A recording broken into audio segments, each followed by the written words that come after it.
Welcome back. It's the Big Blue Banter, New York Giants football podcast. I'm Dan Schneier, joined as always my co-host Nick Filato. Today we're here joined by a reoccurring guest, actually, Daniel Bellinger, tight end for the New York Football Giants, joining us again right after tight end U down in Nashville, back in Jersey. He said right now. So how are you doing today? We wanted to know how your off season is going, and how you're feeling right now, Daniel. Yeah, thanks for having me on again. I'm doing well. I've had a good off season. Good little spring ball, and I'm excited to get into training camp. Daniel, I want to ask you a little question just because I know you're coming from the West Coast, coming out from the Vegas area. We take a lot of pride here in our food. Have you had any Jersey pizza or bagels yet? What type of food have you come to love here on the East Coast? Yeah, I have to say, first and foremost, the bagels. Like there's nothing like I've had bagels all over the West Coast, and they don't compare to out here. It's like the way they make them and then the different ways you can add stuff to them. It's definitely the bagels. I'd say is my favorite. Yeah, it's pretty cool. Have you had a chance to, by any chance, check out Jersey Shore at all? Has Daniel Bellinger made a Djais appearance yet? That was my first time. This previous Friday it was my first time down there. Actually, Oh yeah, were you at Belmar? it was a good time too. Yeah, Belmar. Yeah. Oh, nice. Did you Yeah, check out Bar A, Djais, any of those spots? Djais, and then there was a place called Jenks, I think. Yeah, Jenks. DJs, yeah. So Nice. Djais those is quite the are experience. Am I right? yeah. Oh yeah, there's a lot of people in there, but it was a good time. Yeah, man. All right. So obviously the offense has changed a lot from last season. Giants have added reinforcements to the offensive line, Malik Neighbors to the roster. Darren Waller retired. Saquon Barkley moving on to the Eagles. What we're looking for, what we've been talking about a lot this offseason, we saw little spurts of it last year, middle end of the season, is some more verticality to the offense. We saw some examples of you getting open. This is something we talk about a lot on the podcast, on film. There was a whole shot, I think we'll bring it up at some point, from I think it was the Raiders game where DeVito hit you on. Is there a chance this year with the offensive line taking a step forward, we can see more of utilization of you up the seam, splitting the safeties, causing problems in that intermediate vertical area of the field? Yeah, I mean, absolutely. Like these level concepts right here is something that we want to get to a lot. And of course, with Neighbors and Jalen Speed and these other guys that have a lot of speed with Slay, being able to stretch the defense is something that Dave's really likes to do, and something that I think we want to attack. And of course, like you said, last year there was a lot of ups and downs with injuries and guys rotating in and out, so it was kind of tough to be consistent. But I think with us being more consistent, will make us a better offense. Speaking of Malik Neighbors, what are your early impressions of him in camp? Specifically, what are some traits that you've seen him display that are like, man, this guy really could be a different type of football player? Yeah, I mean, just watching the first couple of practices, he's very, very talented. He's got the speed and the quickness and the route running and the hands, and overall he's just a really good player. And I think he's gonna definitely keep defenses on their heels, and definitely have to make sure they watch him and be able to take some guys off of us, which is nice for the tight end room. But no, overall he's a great player, and just from the first spring practice that I've had with him, he's going to be a good player for us. Yeah, we're all really excited about that. I want to talk to you a little bit about some of what we saw last year. Nick and I discussed this a lot. The Seahawks game on Monday night last year, we felt like, it was a good example of when you went down with the injury, the Giants were really in a tough spot from a tight end standpoint, and it really altered the game plan in that sense.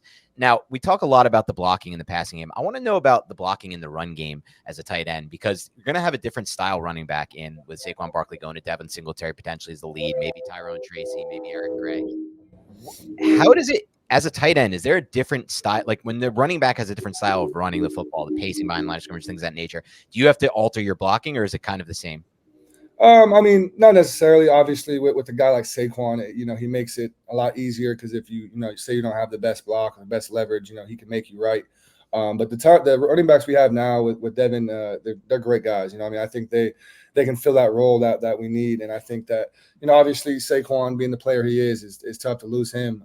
But the running backs we have, they're smart, shifty guys, and I don't think it necessarily changes our blocking scheme, anything like that. I just think that it puts a onus on us and the O-line to, move guys off the line of scrimmage and be more physical. And, we kind of needed to take that step anyway with or without Saquon. So, I think us being able to move the line of scrimmage and holding our own and the leverage that we need at the line of scrimmage will help us no matter who's holding the rock.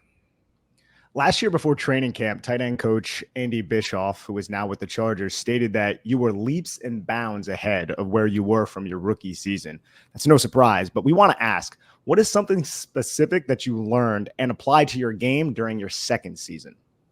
Yeah, specifically, I'd say this season is honestly the confidence just going into games and confidence, being able to communicate with my O-line and quarterbacks. Because, my rookie year, every rookie will tell you it's, some guys are a little different, but most rookies, they'll go in and it's not, you're just trying to learn the playbook, trying to learn the schemes and everything like that. And then the second year, it's kind of, okay, now I know the playbook, I know the schemes, let me focus on my game.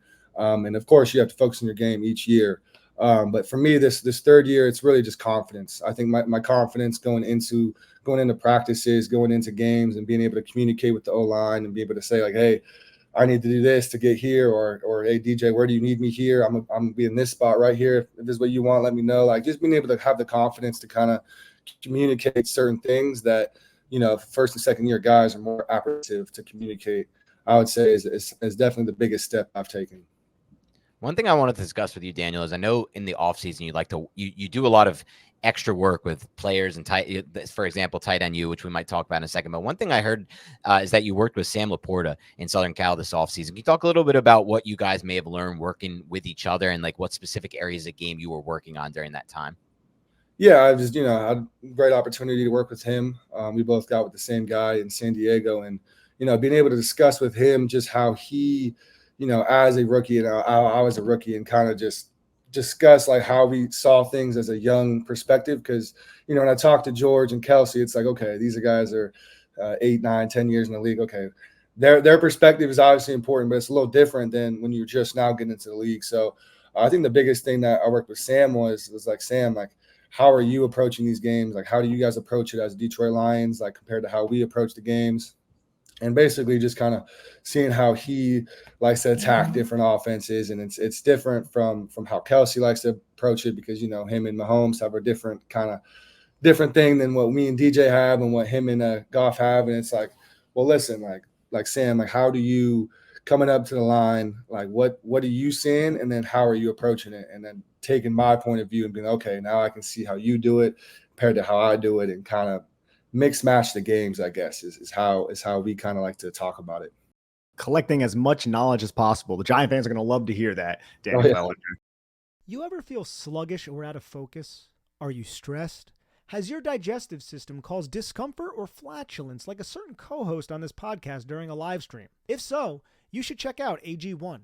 When I started drinking AG1 daily, I could feel a real difference in my daily health. I had more energy, I was better off at the gym, and I could focus on my work in a much more efficient manner. That's because AG1 is a foundational nutrition supplement that supports your body's universal needs like gut optimization, stress management, and immune support. Since 2010, AG1 has led the future of foundational nutrition, continuously refining their formula to create a smarter, better way to elevate your baseline health.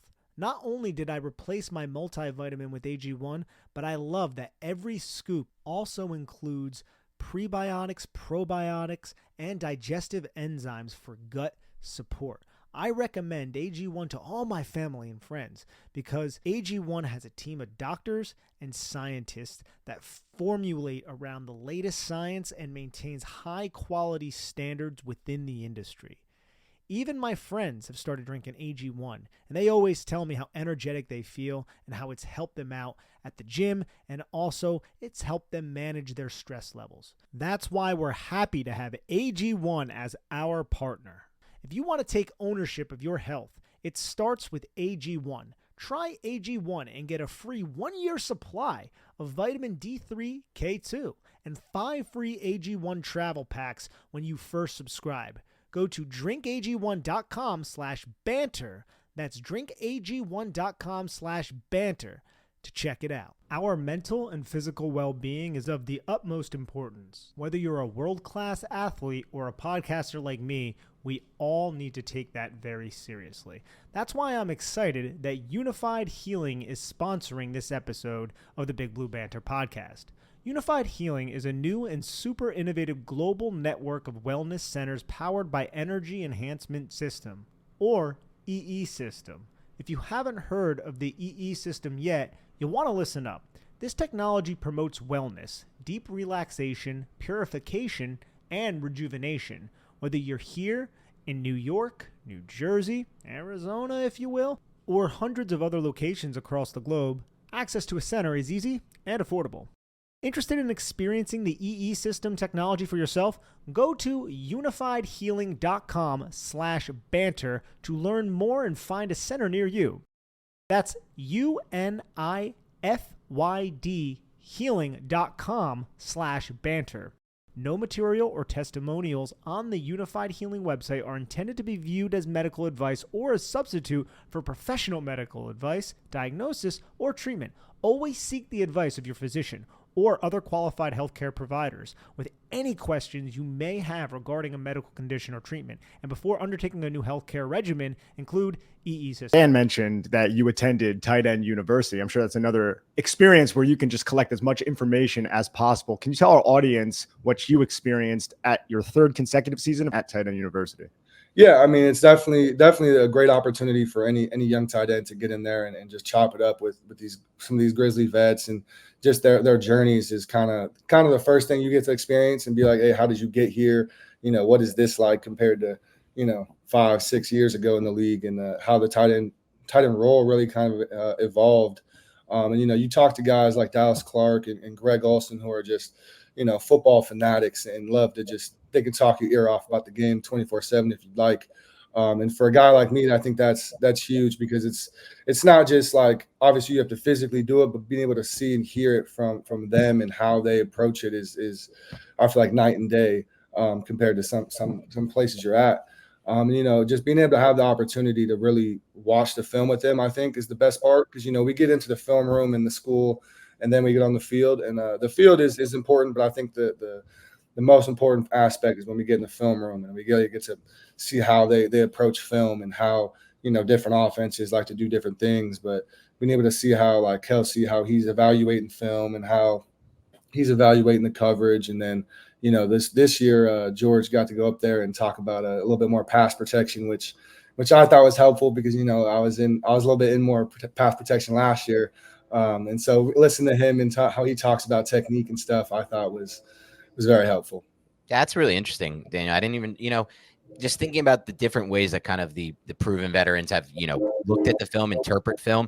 And I thought it was interesting that you mentioned that you were in pass protection last year. We're hoping that might change a little bit this year with the upgrade on the offensive line, general health, more health on the offensive line. But there are a lot of different faces in the tight end room this year. Theo Johnson was added via the draft. Jack Stahl, Chris Manhertz, these are proven blockers, guys at the line of scrimmage who can win. I'm excited to see what the Giants do, a little bit more 12 personnel, something we saw in your rookie season, which was, usage of you as kind of an H-back. And we found a lot of success with that, in Vikings game, things of that nature.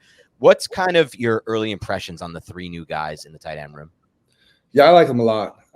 Theo first, he's a young guy, but he's come in and he's not taking any back seat. He's coming in and he's being a real dude, and I really appreciate that, because it just makes the tight end room better, and it makes the team better. So really, I like Theo a lot. He's learning as he goes, and of course Chris and Jack, they're definitely some veterans that have some experience behind them, especially Chris. Just talking about how he loves the run game. He's not, I wouldn't say he's shying away from the pass game, but he's definitely very passionate about the run game. And then Jack, I love Jack. He's a good dude, and me and him like to hang out a lot off the field. So he was with me at tight end U. So it's always good hanging out with these guys, and I think they're going to help our team. So Daniel, for years I've said Chris Manhertz. His last name is very apt, because that dude hurts some men out there on the line. Big dude, yeah. Big dude, loves to block. I think like 2 or 3 years ago on the podcast, that when he was a free agent, I was like, I hope the Giants go out and get this Chris Manhertz guy so he can block on the line of scrimmage. But speaking specifically on the tight end room, former Titans offensive coordinator Tim Kelly is now the tight ends coach for the Giants. How is Coach Kelly, and have you been able to develop a relationship with your new positional coach? Yeah. Coach Kelly is a good dude. Coming from the OC role, he has, I feel like, a lot more knowledge in the pass game and kind of like the whole overall scheme of our offense. And I think that's beneficial for myself going into year 3, and really anybody in the tight end room, just because before, I think a lot of tight end rooms could attest to it, but really we're just focused on our job and how we can, how are we going to do for this pass protection? Or are we going to do for this run play? Or how are we going to get open on this pass? But I think Tim Kelly brings this perspective of, an OC perspective that, hey, you need to understand why we're doing this pass protection or what the running back's doing on this play so it can help us get open on the next play. And he kind of gives us the overall perspective of the whole offense so we understand why we're doing something instead of just going out and doing it. That's awesome. And I think Giants fans are really excited for that. It seems like they've got a really good group of positional coaches in, so could really make a big difference, Daniel. I wanted to ask you something about your first 2 seasons in the NFL. So you've had 63 targets so far through 2 seasons and an 87.9% catch rate. I mean, that's the best out of 45 tight ends who have at least 60 targets within that time span. Is there anything specific you can attribute that success to? Nothing specific. I mean, to me, I don't. I try not to look at that. I just try to look at, hey, what did I do when I got the ball? I need to finish more first downs and score the ball more. So I obviously I'm proud of that fact, but I just think that I can take it up another step. I would say. Getting it up to 100%, Daniel. That's exactly. That's 100%. No drops. No drops at all. Going to catch everything. All right, Daniel. Unfortunately, last year, there were quite a few quarterbacks who played for the New York Giants. What was it like catching passes from all 3 of the quarterbacks, DeVito, Tyrod Taylor, and Daniel Jones? Is there an adjustment from a rapport standpoint, timing? How is it in a pre-snap standpoint? What are those differences? Yeah, I mean, any receiver or tight end will tell you that there's definitely timing, and even when it comes down to like the cadence, there's always going to be a little bit of a difference. But that's just I think every team at one point faces that. Unfortunately, we had to face it a little bit more than other teams. But yeah, it's definitely something that you just work on, and it takes a little bit to adjust to. And so yeah, I think that's something that we need to do better at as a team. I think we just sometimes, when some of that stuff happened, we kind of didn't really adjust to it as we needed to. Interesting. And speaking of kind of the timing and rapport, we've heard that the Giants offensive system under Brian Dable and Mike Kafka has choice routes, it's a little bit more difficult to pick up for receivers or tight ends. Was there a point in your rookie season where you felt like you picked it up from a mental standpoint, or is that still something that's kind of evolving for you? Oh, I mean, I think those kind of route concepts are always evolving. What the defense is showing us and how we're trying to approach it is always going to be a little different. But I do think that coming in as a rookie, and especially to now, is something that I've picked up, and a lot of these guys have picked up, and which is I think going to make us even a step better, because now we kind of understand how coach sees what he wants us to do. And of course, like I said, whatever the defense is, they're always evolving, so we always got to evolve as well. But we've definitely taken strides in those kind of option routes and those kind of things that coach wants us to do. Daniel, Darren Waller has now retired. I just want to ask you, what did you learn from Darren Waller, his time here in New York, and what was your relationship with Darren Waller? Yeah, I love Darren. He was a great teammate, great guy. I know we talked about him a little bit last year too, but he was always a great teammate to me and everybody else in the building. But I learned a lot from him, and like I said, I think the biggest things I've learned from him wasn't necessarily on the field. I think off the field, how he approaches his his ability to get right for the game, I guess, mentally was something that was a little different than what I've noticed. But I really appreciated just how he kind of just gave us his thoughts about the game and how he approached routes and just different things that. He was one of a kind, kind of a unicorn guy when it came to athleticism, and I think he knew that. So when it was like, hey, Darren, what did you do here? Instead of him just kind of being like, oh, well, I just beat him with speed.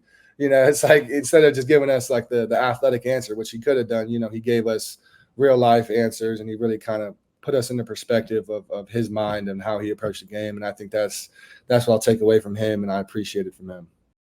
Daniel, I saw recently, I think on social media, that you visited the JFK Knights football team in Patterson. Can you talk a little bit about that experience and what it's like to kind of get involved in the community here in New Jersey?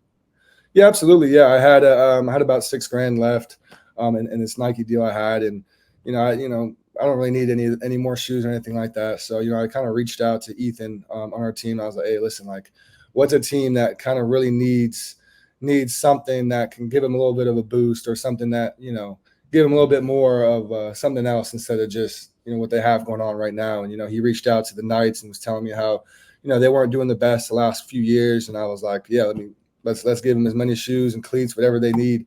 And so I was able to get a bunch of cleats for them and donate to them, and we able to get out there to one of their practices. And I thought it was really important because now they know that there's support outside of their lives. There's people that have played the game, and there's such an importance to the game of football that has given not just myself but so many other people so much that it's nice to be able to be like, hey, like this game can give you guys just as much if you put in the work, if you put in the effort.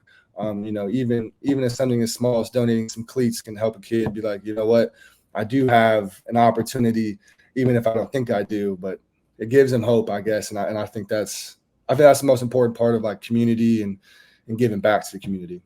Absolutely love to hear that. Benevolent Bellinger. That should be your nickname right now, my man. Got to ask, Daniel, what is one area of your game you'd like to see evolve in 2024? Yeah, pass game. Pass game.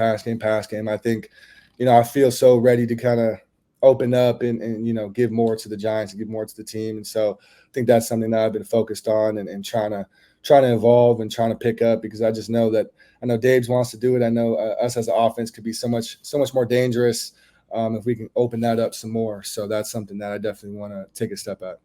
Yeah, we're excited to see it as well, Daniel. I think, potentially depending on what happens with the play calling situation, maybe a new play caller in there, and just going back to some of what we saw in Buffalo, a more vertically oriented pass attack. And I want to talk a little bit about kind of the new feel for the team as we just got through OTAs and minicamp. Jalen Hyatt, second-year receiver, said that this is a playoff team, and you get the feel it's a playoff team in practice. And I think if you look at this a little bit deeper, it's like Giants won 6 games last year, despite what I would consider probably the most unlucky situation on the offensive line that I've ever really seen from an injury standpoint, and 3 different quarterbacks, which we mentioned. Obviously, those things we hope to be more solidified this year, unless that little better injury luck. Does this do you guys feel like there's a different, level of talent on the team, maybe, or even just a different feel for the team through OTAs and minicamp? Yeah, I feel like we're like a closer team, going through spring ball and everything. I just feel like we've kind of taken a step off the field and kind of become a closer team. And, obviously having my rookie year and going to playoffs last year, kind of ups and downs. I feel like those type of things can bring a team together. And it's like just meshing with these guys now and kind of picking each other's brain and where we can be and where we want to be. I definitely think we can get there. And I definitely think we're taking steps in the right direction to get there. Obviously we still have a lot of work to do, and, training camp is going to definitely be very important for us to take those steps. But I'm excited, and I think he's 100% right. I think we're taking those steps to get there. What have been your impressions, Daniel, of Drew Lock since he's become a New York Giant? Oh, Drew's a great dude. He's come in and he's like, he doesn't care. He just wants to compete and play football and make the team better. And I think that's appreciated from him. He's come in, he's like, told us like, DJ's got it. I just want to come in and compete and make the team better. And I think that's what he's done, in OTAs and spring ball. He's been playing well and being a great dude to us and great teammates, everybody around him. And so I think he's just a great guy to be on the team, and I'm happy to have him. Do you have any early impressions, Daniel, on the offensive line and how it's coming together? A lot of Giants fans are obviously focused on this. It's been a tough run for the Giants on the offensive line over the last maybe decade as fans of this team. But, it seems like they're headed in the right direction, and just overall a lot more talent added and hopefully better health. Yeah, I mean, it's tough to say with OTAs because you don't have pads on and all that stuff. But just from early impressions, I think that we got a bunch of leaders on the O-line. A bunch of guys that are vocal and ready to communicate and work through a lot of the problems that we've had in the past. And I think one of the biggest problems is just straight up communication. Being able to have having different guys in there and get into a game and new guys in there in the fourth quarter. It's like, hey, like what's going on? So I think with the leadership we have in the O-line room, I think that's the biggest step, because now we can have those moments and be able to communicate it, work through it, and make sure we're all on the same page. And so just some early impressions, I think the overall leadership and the confidence of the O-line room has been greatly improved, and I'm excited to see where our guys go. Your answer to this question last year was Hassan Reddick, who was no longer in the division. So let's remove him from the equation. But who was Daniel Bellinger's most difficult blocking assignment last season? Last season, I'd probably have to say Nick Bosa. I think the Bosa brothers are a little bit different than what's meets the eye. I mean, even when looking at him, you're like, oh my God, this guy's a beast. But yeah, I'd say Nick Bosa is definitely up there. And then I'm excited to see what because I think we face Myles Garrett this next year, so I'm excited to see about that guy. I have this play pulled up, Daniel. It's just you blocking, or maybe I should say eliminating 3 Dallas defenders. So I just kind of wanted to run this while maybe we ask one more question. But I actually wanted to ask you this too, if I may. You have Micah Parsons aligned directly over top of you, probably an intimidating assignment, I would imagine, right? And you're able to shade to his outside, get your inside shoulder on him, and then locate 33, eliminate 33, which then eliminates 44. This is an exceptional block that sprung like a 20-something yard run by Saquon Barkley. But what's going through your head when you have Micah Parsons aligned over you? You know you need to get outside of him to eliminate him from the play and then locate that near side linebacker. Yeah, there's definitely a little bit more, pep in your step when you got Micah having a tight 9 or a 6 tech on you, and you gotta reach him. So I just, definitely pumped up with plays like this. But I think at this time in the game, I think we were down. So me personally, I was kind of in a pissed off mindset, and I was like, man, I don't care who's in front of me, I gotta make sure I block. Because I was kind of, I remember this moment, I was kind of being a little upset, and I was like, man, I don't care if it's him or Joe Schmo down the street, I gotta make sure I win the block. So that's where my mindset was on that play specifically. But yeah, every time you have Micah, you gotta be ready. Yeah, it's an awesome mentality. Yeah, go ahead, Nick. Yeah, I just got one more quick question, Daniel. We're going to get you out of here. Thank you so much for your time. But we opened the show talking about food.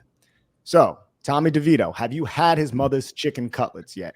These are the questions we got to ask you, Daniel. Have you had hard-hitting questions here?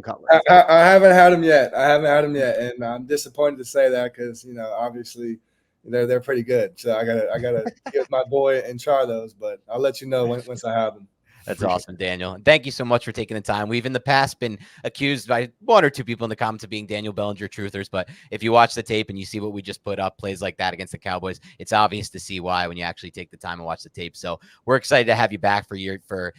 And we're excited to see what this offense is going to evolve into, because a little bit more verticality and passing game is going to help us go a long way in scoring points and win games. So thanks again. Good luck on the rest of your offseason. We're looking forward to watching you in training camp.